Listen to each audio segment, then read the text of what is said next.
Last game, championship performances. Guys we thought played on offense. Mitchell Page, outstanding game, 9 catches, 101 yards. Had some strong effort, but we didn't think the performance was quite up to speed. But Coy Cronk and Brandon Knight up front played hard. Need to play better. Wes Martin as well. Danny Frem did have a critical holding call. Thought Divine battled. Got to clean up a protection issue he had, and Xander came in with some spunk. But Mitchell's the only one we recognized with the championship level play. Defensively, several guys up front was really good. Our second team's got to pick it up a little bit, but Doherty was very strong. Ralph Green, very productive.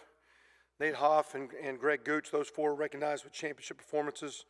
Marcus Oliver at linebacker, and then our 3 safeties with Crawford, Marcelino Ball, and Chase Dutra.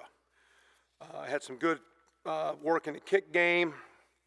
The sky punt that Gottsel downed led to some point production after the block by Dutra. Tigre Scales with a couple tackles and Mitchell Page. So we did really well in the punt game. Our punt return team accounted for 9 points potentially with the block safety and the good return stuff at the short field. The sky punt that we downed led to points. That was good to get. Kickoff cover, Donovan Hale's coming on, looking good, growing as a player, and Chris Covington's really coming on. It's good to see. Players of the game, offensively was Mitchell Page. Defensively, John Crawford, very productive, 1 interception, pass breakups, very good. Special team player, Chase Dutra. He's been that a couple times and doing well, playing, splitting time at safety as a veteran, but doing great in the special team. Xander Diamont, Alex Rodriguez, Taysir Mack were our offensive scouts, and Kenny Arnold, defensive scouts. Those guys get recognized a lot. Xander played some quarterback in the game for us, but basically last 2 weeks has been our scout team guy running around. I'll probably get a lot of the same look this week with Northwestern's quarterback, so he's doing great. It's great to see. He's been one of our best teammates. Offensively, issues, again, score zone opportunities we keep missing, a pick 6. We've lost 2 games where we lose by less than a touchdown. We have a pick 6 in 2 of the 3 losses. Went 3 and out or 3 and a field goal after turnovers. Didn't take advantage of defensive turnover play. And really just the lack of competitive plays. The really only one-on-one real good competitive play was Ricky Jones on the go ball right before our last touchdown. So, we're making some plays. We need more competitive plays, whether it be a competitive blitz pickup, a shot, a catch, a run. Same thing defensively. Really playing well, but again, chance to make a competitive play when the game's on the line. It's got to pick up. Defensively, we gave up the big plays. Some of them maybe misfortunate, but 2 big plays. Long drive at the end. 14-play drive. They hadn't had a really long drive since the first quarter. I think they had 210 yards offense going into the fourth quarter, and really played well after the first quarter. I think second, third quarter really D'd them up well. They had the 1 long play, but then they come off of that with the fourth quarter long drive. They had 10 points in the fourth quarter. I think, again, Coach Allen will talk about, in his opinion, just critical execution in crunch time. And we just have a few busts, not as clean as we need to be. A couple things have been there, just game on the line, just need to be a little bit sharper. Good challenge this week. Again, good opponent the last week, but another good one this week. Northwestern, tailback, leads the conference in rushing. Young man that we recruited very hard, very, very proven player. Very good runner. Had 180-some yards and 34 carries against Michigan State last week. Their wide receiver, Austin Carr, leads the Big Ten in receiving. So they got the number 1 runner, number 1 receiver. He's playing outstanding. He's the first guy since Teddy Johnson to score 5 touchdowns in a row in 5 straight games. That's back on the 2000 team. I was there. It was a hot team. This team's playing really good offense the last couple weeks. 38 on the road at Iowa and 54 at Michigan State. Don't happen a whole lot. That's good football. Quarterback Clayton Thorson won 10 games last year as a redshirt freshman. You can really see him growing and settling in. Can move around with his feet, but really throwing it clean. They're running the ball. Last couple games over 400 yards and holding the opponent down. But Clayton's throwing for a couple hundred, putting 500 yards on Michigan State at Michigan State, and 54 points. I think is the most ever in Michigan State Stadium. So playing good. Again, they've won at Iowa, at Michigan State, and they beat Duke. And we know, having played all those teams, how hard those victories are, because those are teams that we've struggled against. They're 2-1 in the Big Ten, in the Big Ten West, and they have a chance to continue to move forward there. Defensively, have been very solid for years under Coach Hankowitz. Pat Fitzgerald himself is a former great defensive player, so they put together a team very, very well. Don't give up the big play. Really good at linebacker, outstanding safety, big in the defensive line, big and strong. So good defense.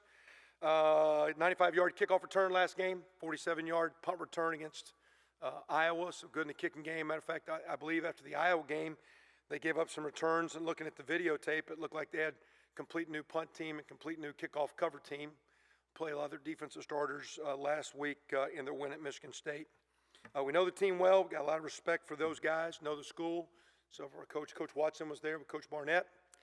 Myself and Coach Johns and Coach Patton followed that crowd, so we know the school, we know their coaches, got a lot of dear friends, a lot of people we respect and love up there. It's a great program. It's a program that's came a long way. It'll be a tough road win, something we don't have a lot of here, and Big Ten wins we don't have a lot of, so it's going to be a tough challenge. We're coming off a good stretch of games, and we're going to need a better week to have a chance to go play well against this team because they're playing good. Had off to a good start. Came in yesterday, made our corrections, had a good start here today, but we'll need a good week playing a noon kick, 11 Central Time up there. So good challenge, but ready to keep moving forward in the Big Ten play. Disappointed to be 1 and 2, but ready to keep moving forward. Is it just a matter for those guys not so much of effort as it is cleaning up? A lot, really, the offense is just a lack of not being as clean a team. Because I think you got 3 receivers in the top 12 in the conference, running backs, I think 6 now rushing, quarterback second. So you got some guys that are individually being productive, but it's playing as a group, and that's what we're talking about. It's putting together as a team. And I think individually, we've actually had some individual defense that haven't been bad, that hadn't played together as a team. They're playing better team defense. They're playing collectively as a group, and I think our offense is a little fragmented right now, not by design. I think it starts with me and our coaches to get that corrected and to get those guys centered up and get lasered back in. So there's a lot of things to work with.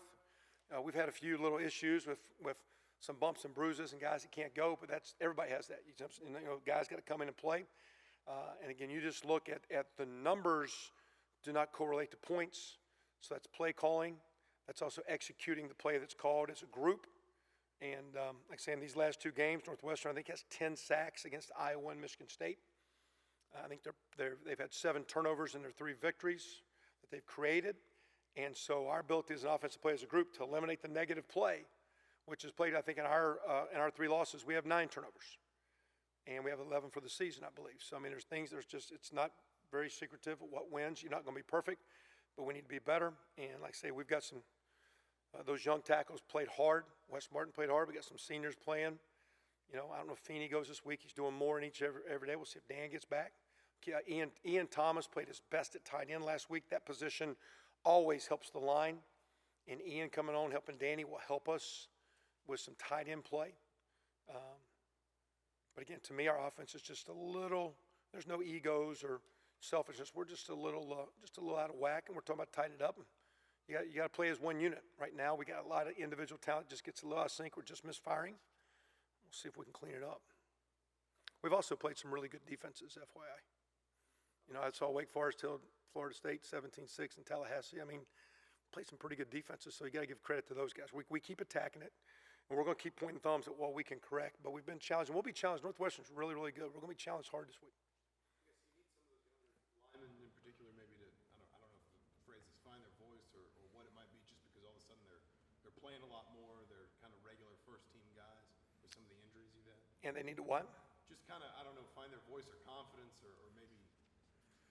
Yeah, I mean, to me, you watch Corey Crunk play now, and he's out there playing against, small school, high school kid playing high-end ball, and he's not giving up. I mean, he's battling now. So, I mean, like I say, we're just, you're never that good when you're good. You're never that bad when you're all bad. We're just a little bit off. And there's a lot of things in place to work with, and we'll see if we can, like I say, collectively get them centered up and focused up and get it attacking right. But again, when you're making those plays, there are guys blocking. When you're throwing bubble passes, we had a bubble pass the other day. It was one of those critical 4th downs. We didn't go on 2nd down. We had a receiver just sit there and not block it. Guy and got us into 3rd and 2 or 3 when it should have been a 1st down. And so it's just, when you play as a group, we had a pick because one of our receivers didn't think the guy was going to go out, so he kind of slowed down, muddied the water. That was the pick 6. And he was thinking too much instead of playing fast. So I think the group's pressing a little bit, and we're just talking about there's some individual, when you don't have players to work with, you got problems. And we got some players, we just got to clean it up. We're going to work hard, like I say, to correct what's correctable. Bottom line to me, it's just getting our guys, it's cleaning up some play calling, making sure that we know what we're doing, a little bit more sound, understanding. so we can play harder. We're playing hard. Just got to keep playing better. They had struggled offensively early in the season. Now they've picked it up. Maybe what's the key to that in particular? Is it just that they're getting better quarterback play? Is that? Well, the line's playing better. I think they've been patient. Got the running game going with the running game. The Carr kid come on, receivers been awesome, but a couple of the receivers. Got a young freshman from in-state here whose dad played here. Skronik's a really good player from Fort Wayne area. So, I mean, they collectively, they like us, they weathered their storms. They were a little out of whack. But I think, they went in, coached what they needed to coach, cleaned it up. They've played really, really well the last few weeks. And I think they're playing good team ball. Defense is complementing the offense. They're getting sacks. They're getting turnovers. They're not giving up plays. They played really well against Nebraska. It's a 24-13 game. So in their last 4 games, they got 3 victories and a close loss to a really good team. So but they've weathered their storm offensively, and they played really well the last 2 weeks, especially their last 2 road games, really well on the road at Iowa and at Michigan State. Those are good victories. And how would you evaluate Rich and just the way the job he's done? He's doing, I think well. The one pick the other day, he sees what's going on and tries to back shoulder one. Really, the receiver's got to space out. Play. I'd still like for him to continue to be more confident, stronger. He's gaining on it. He's had good practices. I'm good. Thank you. He's practiced well. He's working at it hard. We got a few more turnovers than we'd like to have, but there's not a lot of times where, he missed the last one high as protection's breaking. We got to continue to clean up protection. We got to get you can throw it much better when your run game's going. Last 3 weeks, we've had some tough sledding and running the ball for about 4 weeks. That being said, you're throwing behind chains and you're getting long yardages. That skews your numbers a little bit. A couple minutes ago, you said something about cleaning up play calling. Is that the plays being called or just communication of the? No, plays being called, and sometimes, again, because of what we're doing, you can just always, I think, maybe get more offense than you need, and just hard getting rhythm, hard practicing it. How many times you've done it? Hey, you know what to do, but does the kid know what to do? And does he know what to do with all the formations that you have, all the coverages, like in Rich's situation, all the coverages you're dealing with, or Coy Crunk and Brandon Knight, you got first-time starters at tackles, all the blitz looks and edge pressures, and by the time you put all those variables together, they don't get a lot of the same looks over and over and over and over. And so if you simplify, you get too easy. If you want to get cute and coach too much, you can complicate it for your kids. And there's a balance that we got to get where, we're keeping the defense off guard and not just run past, but there's tendencies you have in formations and down in distances. But as you try to balance yourself, do your kids know what they're doing? And so it's just, to me, we've just tried to look at what do you need this week and what are we good at, what's Rich good at, but we also just don't want to be bland in what we're doing.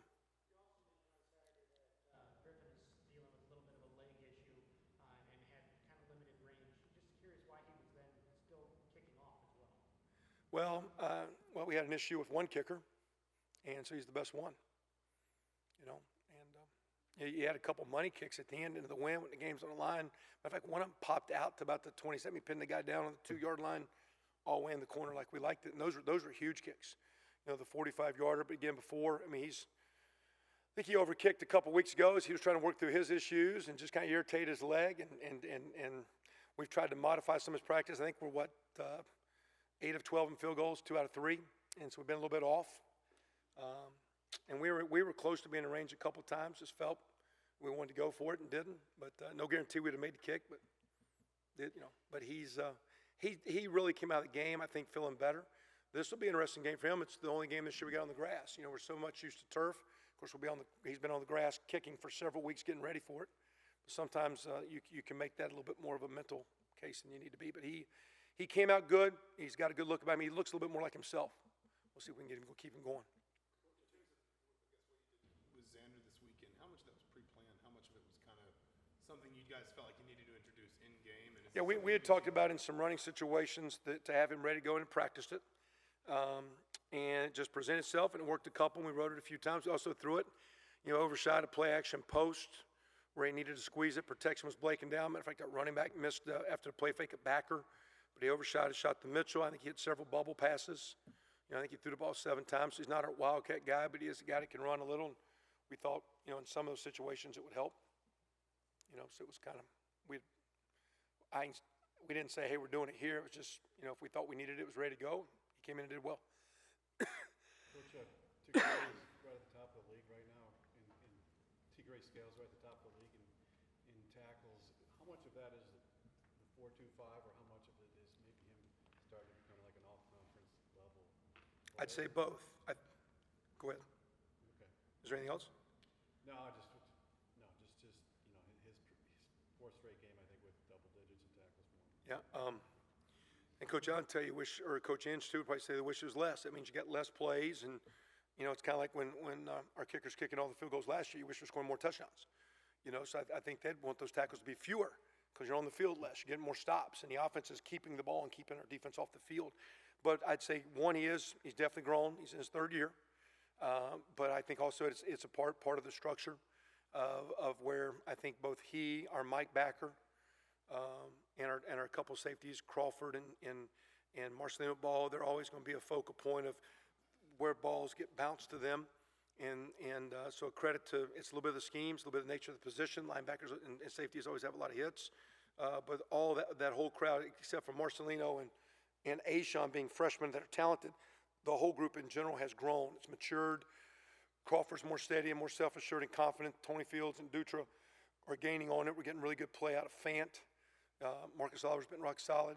T. Gray's been the best of them. That's credit to him. Credit to the scheme. I think it's also credit to Coach Allen and holding the standard and pushing him. And I think Tom and Bill would say they'd want him to do better too. And we kind of share with our defense, much like we shared with our offense a year ago. If you think you're doing good, it's not good enough, because you got to do what it takes to win, and you're doing better. And we see it, we're proud of it, but it's going to have to, you're going to get. We needed that stop at the end of the game, as well as you're doing, and because you consider, like, you know, offense never blamed the defense. Defense not going to blame if the offense is off. You got to do what it takes to win, and I think that's the mantra and the chemistry of the team we're trying to get. We're doing good, and we just want everything to keep getting better. So the offense has a lot of things to clean up, but I know the defense feels the same way, and it's good to see. With the red zone struggles, is there any thought of getting the tight ends more involved down there? What's that now? With the red zone struggles, is there any thought of getting the tight ends more involved? Well, with Fuchs being injured, takes a little bit out with some of the passing that you had. Ian Thomas really played his best game. You know, he missed the bulk of summer, you know, getting his grade straight. So he's kind of now, you know, no different than years ago when Stephen Houston started and Timmy Bennett started. They missed the summer and they show up. It takes about to October to get you ready. You need a couple months, and they missed kind of June and July. So Ian came on, helps. Dorsey has been a little inconsistent, and you know, so and Danny does well, but he's a little bit more of a big block guy, and we've used him a little. So there's some of that, but no matter what you do, they can always put one more. You still got to, I would say, as much as anything, we talked about the competitive plays. And when you get in the scoring zone, a lot of times it's one-on-one, it's a competitive play. You got to make it, and we got to make more. And whether it be one tight end, two tight ends, no tight ends, run or pass, we got to make competitive plays to score. It seems like he's been getting maybe progressively more work. You know, we saw Camion draw the pass interference this weekend. I guess, is he starting to get that sharpness, not necessarily the health, but maybe the game speed? Yeah, you know, at the same time, he's coming off an ACL that was operated on April the 14th. So he's 6 months and what's today? 17th? So he's 6 months and 3 days off of ACL surgery, where typically they clear you to start jogging at 6 months. So he's kind of he's one of the few medical guys we had that's ahead of schedule and coming back good. So, I mean, he's kind of like, he's a very talented kid. It's still, self-confidence. It's physical strength. He's gaining on it. Had a good go today. Had a few glitches today. He's got to clean up, but he's gaining on it. But we got to keep bringing it. I really was impressed the way Donovan Hill played last week and kick cover and starting to really come on and play fast and not be so timid and tentative. And as a young player, that'll help him be a better receiver. He had a nice catch. He ran out of bounds. Thornton had a bubble pass. We got to keep all those guys coming along. But Camion's doing good. But now, most guys would still be not even practicing yet. So he's way ahead of schedule. And it's impressive, to tell you the truth. Credit to him and the medical guys there. Anything? You got your purple on. Is that purple? It's blue. What? It's blue. It's periwinkle. Huh? Anyway, Northwestern allows the most passing yards per game in the conference. Is that an area that you maybe look to exploit, or you still, would you prefer to kind of establish a balance? If we can have balance, it's always easier. You know what I mean? And they like our other opponents recently. They're very good at linebacker. They're very stout up front. Those safeties and backer fits are extra hats. That's hard. And so, If you're just going to come out and wing it and you get one, that's the nature of what they do. They want to get you one-dimensional. And you can say they're last in those stats, but they're 2-1 playing a pretty good conference schedule today. I mean, Nebraska at home and at Iowa and at Michigan State. So part of it's their formula. And for us, our offense has always been best when there's a run game. And their offense up there has gotten going on because they've gotten their run game going. And with that now, they're a little bit more complete animal. So it's going to be hard. We got to find a way to find it, and we'll work hard too. And it's going to be a challenge, and it will the next week. The really good defenses and really good teams make it hard to run, and the really good teams can still find a way to get it running. Injury questions, but I guess, Dimitri, is there kind of any feel for whether or not you'd be able to get him back late in the season? I don't know where he Yeah, I think most of those guys would be at Bass Bowl, and then from there you just look at, and I mean, it's a long time off. With Fuchs and Simi and him, and, all those injuries are. I mean, it's just, I don't think we'll know that till we got to worry about this week. Those are weeks away, and we've talked to him. He's got his plan about where he gets to. We'll see if things materialize.